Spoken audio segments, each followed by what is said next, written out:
Hey, it's Nicole from outerinnerspace, and this video is about Leo energy and ESP, so how extrasensory perception can manifest for Leo energy.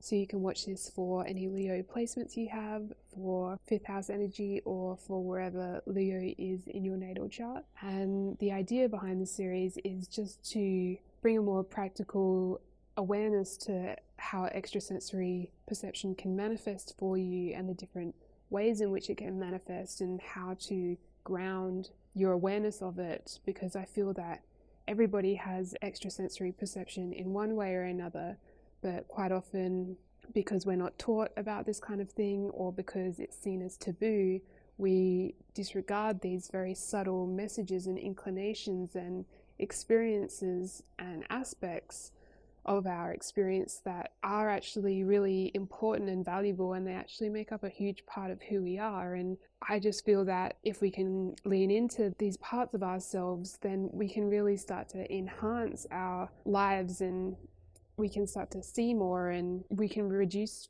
anxiety and depression and a sense of discontent, because there is this huge part of us that exists, but because we're brought up in a world which says that this stuff isn't true, it's not valid, then it really does have an impact on our psyche and how we see the world and what's possible for us. So hopefully with this series, and you can watch the whole series because it's designed to be a progression, it kind of demystifies some of the details about ESP, and hopefully you can kind of start leaning into it a bit more, and however that manifests for you, and it's going to be very nuanced for each person.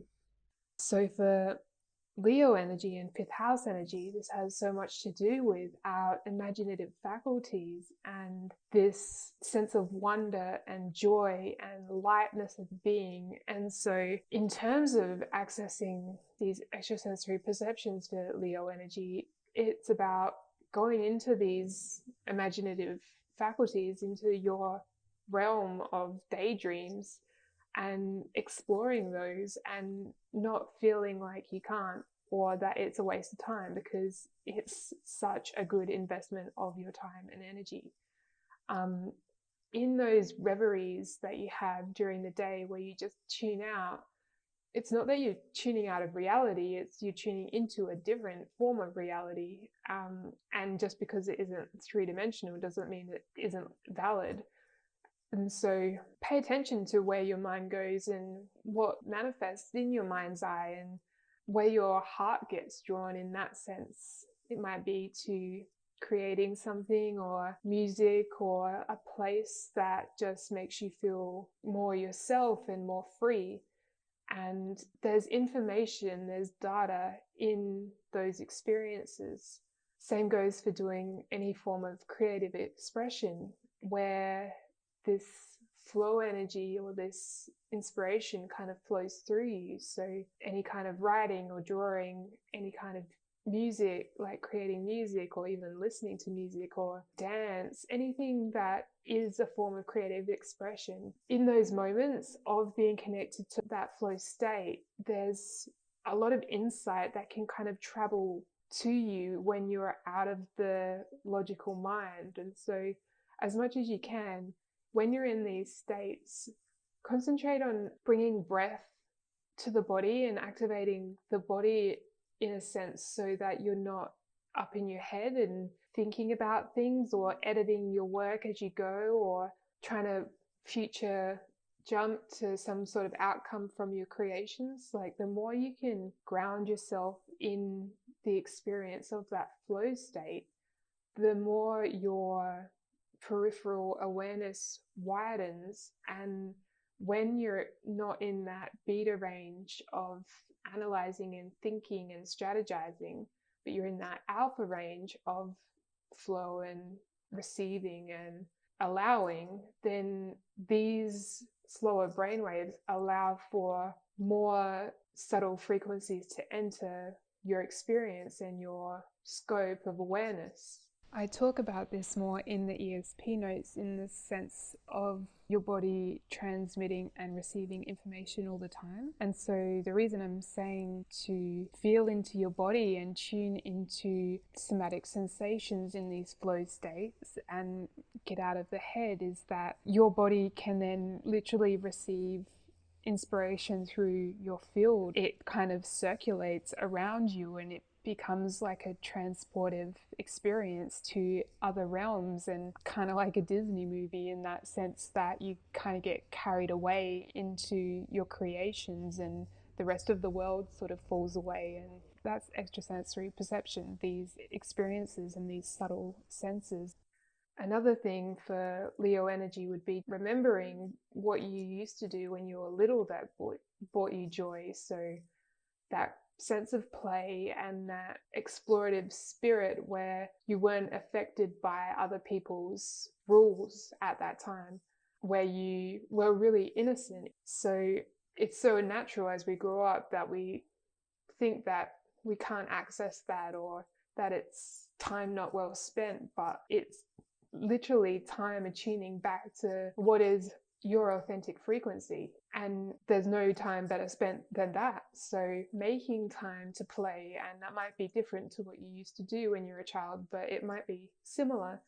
But in those moments you can really open up to these whole other universes of expression and perception, and it's in those moments that you kind of see the answers, or you get little glimpses of what to do next, or where to go next, or where to invest your energy, or what's more true for you. And that's why we have extrasensory perception, is to be guided by these very subtle energies. And when we start to lean into them, they become clearer and they become more predominant. And then when we act on them, then we build that relationship, and then we've got this whole other repertoire of skills and abilities to, fine tune our experience.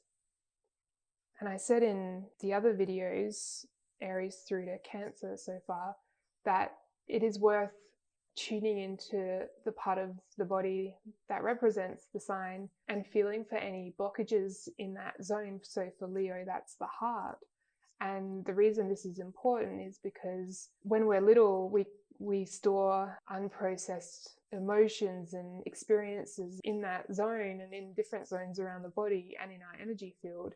And in order to be able to perceive or even act on our perceptions, it is worth looking into those areas, any blockages that you might feel around your heart, and putting your attention there and breathing into these zones to diffuse those stored blockages, so that you start to dissolve any restrictions that you felt around your creative expression, or any negations of how important your imagination is, because that's a natural thing that happens in our society, is these subtle and creative and artistic parts of us get told things like you can't make money being an artist, or you got to come back to the real world kind of nonsense. And that stuff is so disheartening. It gets stored in us, and not only that, but it gets stored in our field, so we can do all the things and do all the creations, but if this energy exists within us, if we haven't seen the fact that it was a projection and not really an accurate account of our abilities, then because it's so unconscious, but it's still patterned and processed and processing in us, then we can come up against those roadblocks in our creative expression, or in just expressing ourselves authentically and shining our light, without really consciously understanding why we are experiencing these roadblocks. But it is because of those early experiences when we're told that we're wrong, or that we shouldn't be this way, or that this is a pipe dream, things of this nature. And that is so disheartening. It encases our heart and it affects our authentic frequency. It affects our ability to magnetize experiences where this would just be a natural thing for us.